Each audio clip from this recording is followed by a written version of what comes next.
Dear students, अब हम Nernst equation की हेल्प से इक्विलिब्रियम कांस्टेंट को कैसे कैलकुलेट करते हैं ये सीखेंगे। देखिए, ये माना कोई रिडॉक्स रिएक्शन हो रही है किसी सेल में और ये सेल का रिप्रेजेंटेशन है।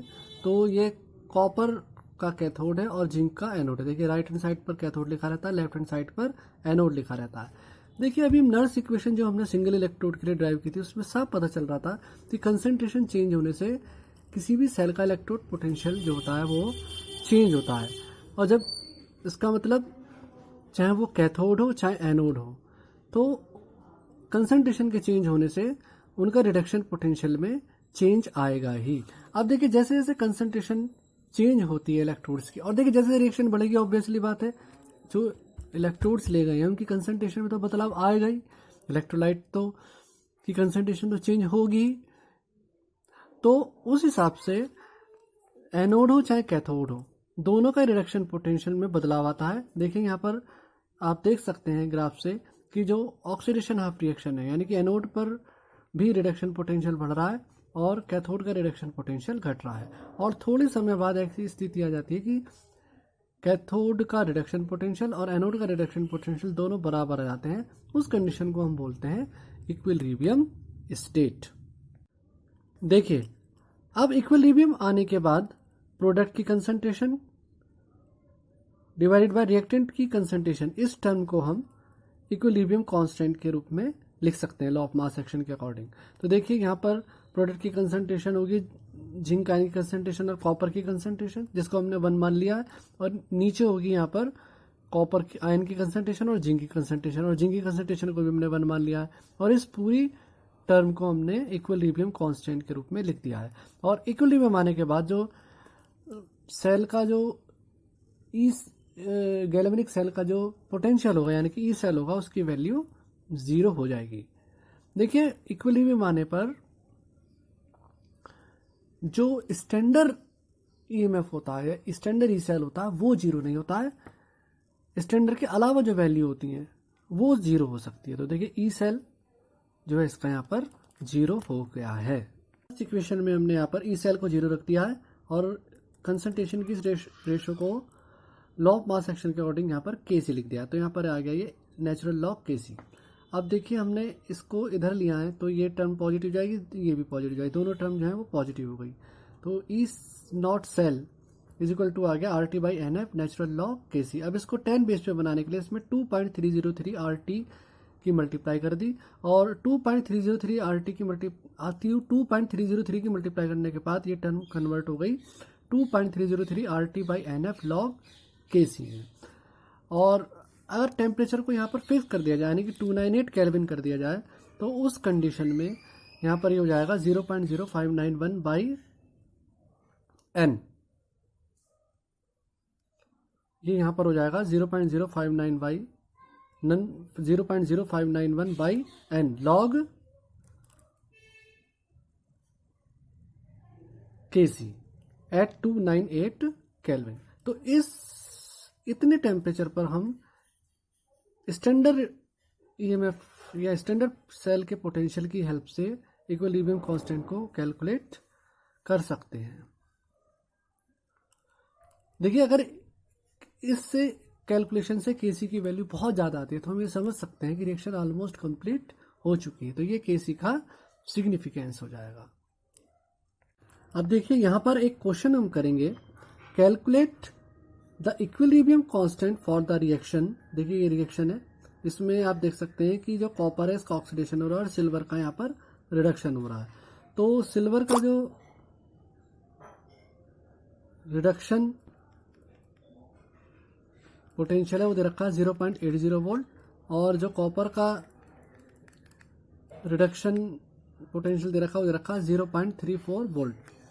तो इसका जो सबसे पहले हम स्टैंडर्ड स्टेट में दे रखे हैं रिडक्शन पोटेंशियल, सबसे पहले इसका ई नॉट सेल निकालेंगे कैथोड माइनस एनोड करके, तो इसकी ई नॉट सेल आ गई। और अब ये इक्वेशन को अप्लाई करके यहाँ से हम केसी को कैलकुलेट कर सकते हैं। देखिए, यहाँ पे केसी को कैलकुलेट करने के लिए आपको एंटी लॉग निकालना आना चाहिए। अगर एंटी लॉग निकालना नहीं आता है तो फिर आप यहाँ पे केसी की वैल्यू को कैलकुलेट नहीं कर पाएंगे। अब हम इक्विलिब्रियम कांस्टेंट के ऊपर बेस एक न्यूमेरिकल करेंगे। देखिए, calculate the standard free energy change and maximum work obtain for the reaction. देखिए ये रिएक्शन है, इसमें आपको फ्री एनर्जी चेंज कैलकुलेट करना और मैक्सिमम वर्क ऑब्टेन कैलकुलेट करना है। जबकि जिंक का स्टैंडर्ड रिडक्शन पोटेंशियल दे रखा है, कॉपर का स्टैंडर्ड रिडक्शन पोटेंशियल दे रखा है। देखिए जिंक का स्टैंडर्ड रिडक्शन पोटेंशियल दे रखा है -0.76 वोल्ट और कॉपर का स्टैंडर्ड रिडक्शन पोटेंशियल दे रखा है +0.34 वोल्ट। एफ की वैल्यू जो दे रखी है वो यहाँ पर दे रखी है 96,500 कूलम्ब पर मोल। अब इसका इक्विलिब्रियम कांस्टेंट Kc जो है वो निकालना है। अब सबसे पहले हमने ये सेल को रिप्रेजेंट करा, इसका ई नॉट सेल यानी कि स्टैंडर्ड स्टेट में इसका पोटेंशियल निकाल लिया, right hand side minus left hand side. Right hand side का मतलब है कैथोड का रिडक्शन पोटेंशियल, लेफ्ट साइड का मतलब है एनोड का रिडक्शन पोटेंशियल। तो कैथोड का रिडक्शन पोटेंशियल,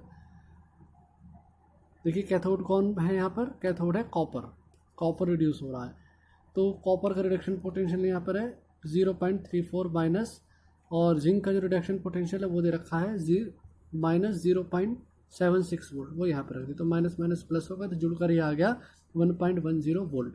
तो यहाँ से ये स्टैंडर्ड रिडक्शन, स्टैंडर्ड ईएमएफ जो है या स्टैंडर्ड ई सेल जो है हमने कैलकुलेट कर लिया। अब स्टैंडर्ड ई सेल जो होता है वो रिलेटेड रहता है स्टैंडर्ड कंडीशन में जो गिब्स फ्री एनर्जी में चेंज होता है उससे, और उसकी इक्वेशन है देखिए ये वाली। तो इस इक्वेशन के अकॉर्डिंग यहाँ पर हमने ये ई नॉट सेल की वैल्यू रख दी 1.10 वोल्ट कैलकुलेट किए, एन कैलकुलेट होकर आ रही है, एन इज इक्वल टू रखा है यहाँ पर 2, क्योंकि नंबर ऑफ इलेक्ट्रॉन यहाँ पर 2 आ रहे हैं, तो यहाँ पर 2 रख दिए और उसकी पूरे में मल्टीप्लाई करके आ गया ये -212,300 वोल्ट पर मोल।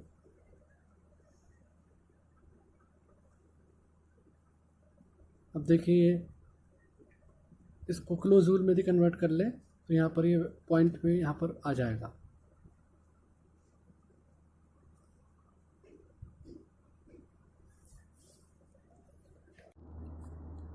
देखिए अब हम पढ़ेंगे इलेक्ट्रोकेमिकल सेल में Gibbs free energy of the reaction क्या होती है।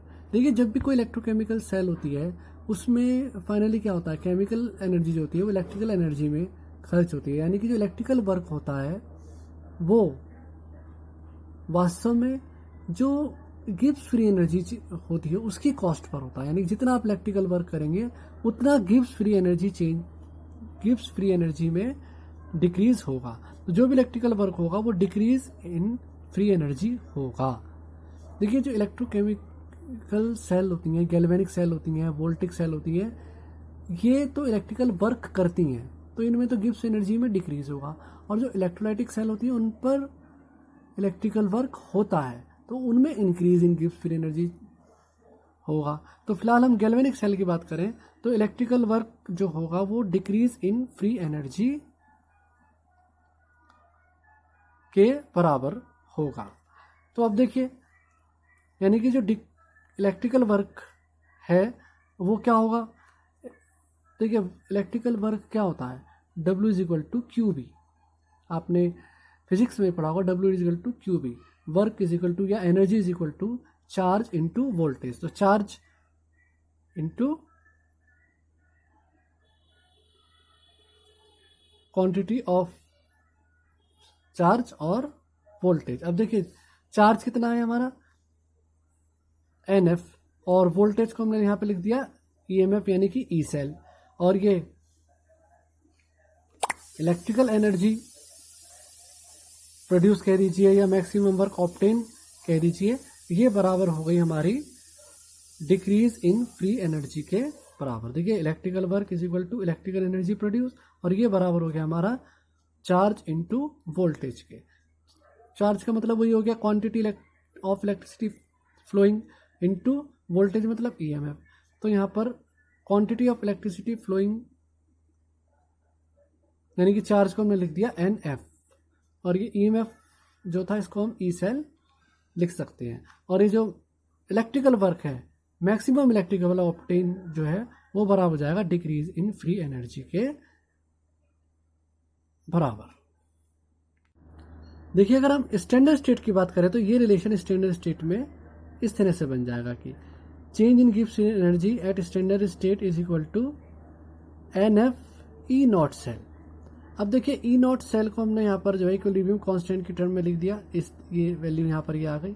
अब ई नॉट सेल को हम यहाँ पर रख सकते हैं RT/NF नेचुरल लॉग KC, है ना। तो ये रिलेशन ई नॉट सेल और KC में हम पहले अभी ड्राइव कर चुके हैं।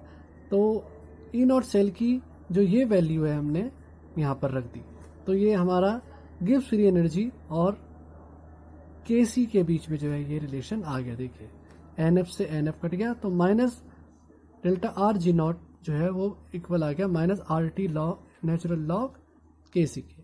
अब यहाँ पर जो है log 10 बेस पर अगर इसको कन्वर्ट करेंगे तो इसमें कितने की मल्टीप्लाई कर दो 2.303 की, और ये जो decrease in Gibbs free energy होगा ये होगा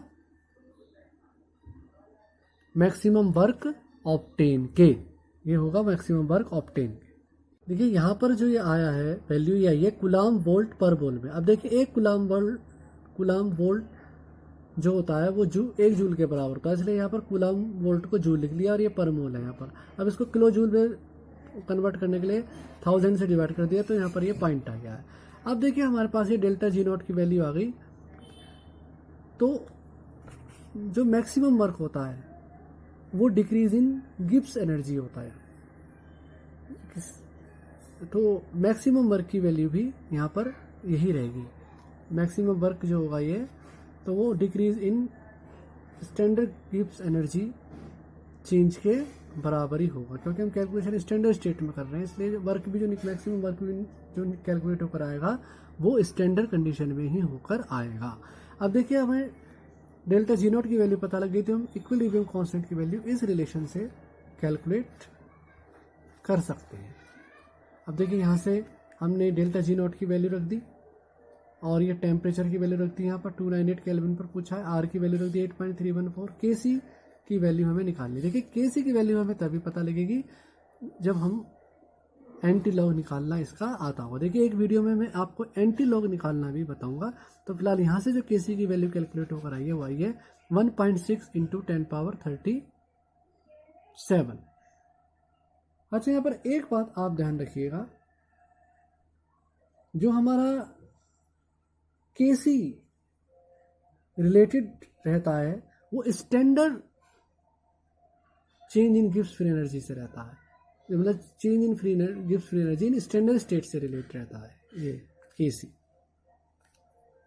ये बहुत बढ़िया टॉपिक है हमारा, prediction of product of electrolysis from electrode potential. देखिए ये टॉपिक हमने अभी पहले भी पढ़ा है कि जब हम कभी इलेक्ट्रोलिसिस करते हैं तो कैथोड पर जो प्रोडक्ट मिलता है, एनोड पर प्रोडक्ट मिलता है, वो क्या होगा। यदि एक से ज़्यादा कटायन है या एक से ज़्यादा आयन है तो प्रोडक्ट हमें क्या मिलेगा, कौन सा आयन जो है वो पहले इलेक्ट्रोड पर पहुंचेगा। देखिए पहले जो हमने एक्सप्लेनेशन दिया था इसका वो देता डिस्चार्ज पोटेंशियल के आधार पर, और ये कहा था कि जिस आयन का डिस्चार्ज पोटेंशियल जितना कम होता है वो आयन पहले इलेक्ट्रोड पर जाकर डिस्चार्ज होता है। ये बात हो रहा है कि वो पहले प्राइमरी चेंज होगा या प्राइमरी के बाद सेकेंडरी चेंज और होगा, लेकिन हाँ ये बात बिल्कुल निश्चित है कि जिसका डिस्चार्ज पोटेंशियल कम होगा पहले वो आयन जो है वो इलेक्ट्रोड पर पहुंचेगा। लेकिन अब हम यहाँ पर जो एक्सप्लेनेशन देंगे हम जो वो देंगे इलेक्ट्रोड पोटेंशियल के आधार पर। देखिए साफ सी बात है कि जैसे दो इलेक्ट्रोड्स होते हैं, जैसे एक तो होता है कैथोड और एक होता है एनोड।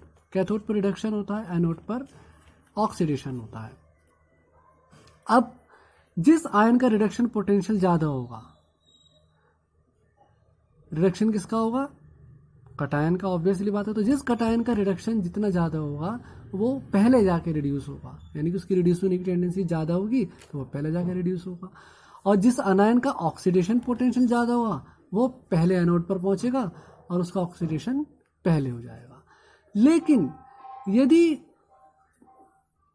आयंस का जो ऑक्सीडेशन का प्रोसेस है या रिडक्शन का जो प्रोसेस है वो उसकी काइनेटिकली स्पीड कम है, तो फिर वहाँ ओवर वोल्टेज वाला फैक्टर आ जाता है, उसमें वोल्टेज ज़्यादा लगती है, जिसकी वजह से भी आयन जो होता है वो रिड्यूस होने से या ऑक्सीडाइज होने से रह जाता है।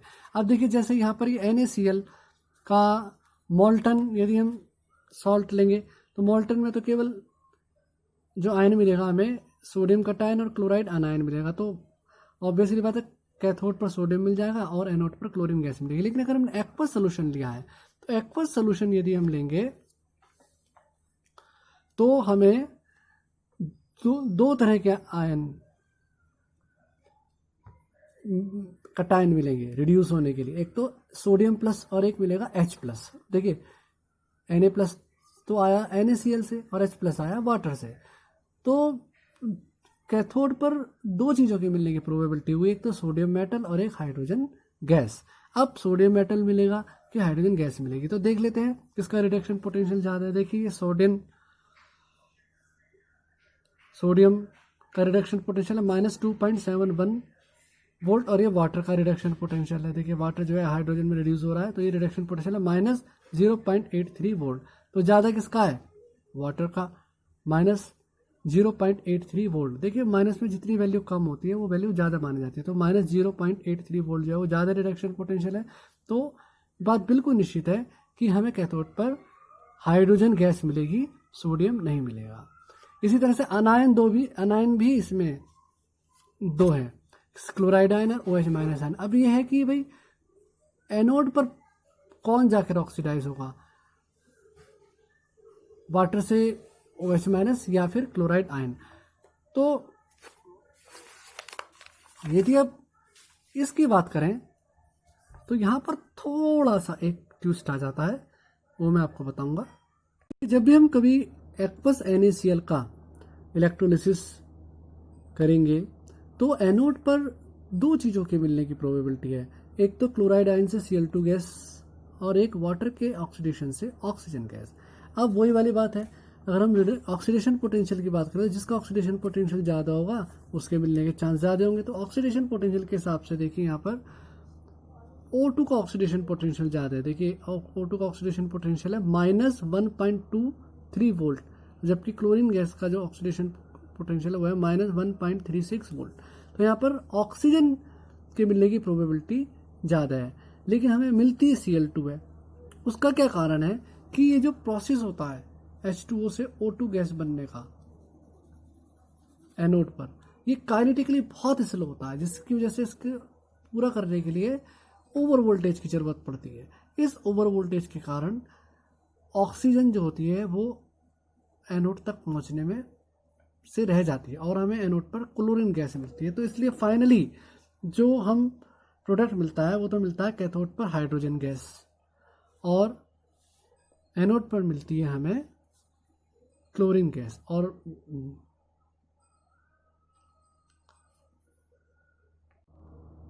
देखिए इसी तरह से यदि हम कॉपर ब्रोमाइड के एक्वस सोल्यूशन का इलेक्ट्रोलिसिस करें तो कैथोड पर देखिए Cu2+ जाएगा और वाटर जाएगा रिड्यूस होने के लिए, तो कॉपर आयन मिलने की प्रोबेबिलिटी, हाइड्रोजन मिलने की प्रोबेबिलिटी है। लेकिन अब क्या होगा, देखिए कॉपर आयन का रिडक्शन पोटेंशियल ज़्यादा है यहाँ पर 0.34 वोल्ट, वाटर का रिडक्शन पोटेंशियल कम है -0.83 वोल्ट, तो हाइड्रोजन गैस नहीं मिलेगी, कॉपर के प्रेफरेंस जो है वो मिलेगी। इस तरह से ब्रोमाइड आयन और ऑक्सीजन में से कौन मिलेगा, ब्रोमीन ब्रोमाइन आयन ब्रोमीन देगी या वाटर ऑक्सीजन देगा, ये डिपेंड करेगा ऑक्सीडेशन पोटेंशियल किसका ज़्यादा है। तो देखिए ऑक्सीडेशन पोटेंशियल ज़्यादा है यहाँ पर ब्रोमाइड आयन का, तो ब्रोमीन के मिलने की प्रोबेबिलिटी जो है वो ज़्यादा हो जाएगी, नहीं ब्रोमीन ही मिलेगी।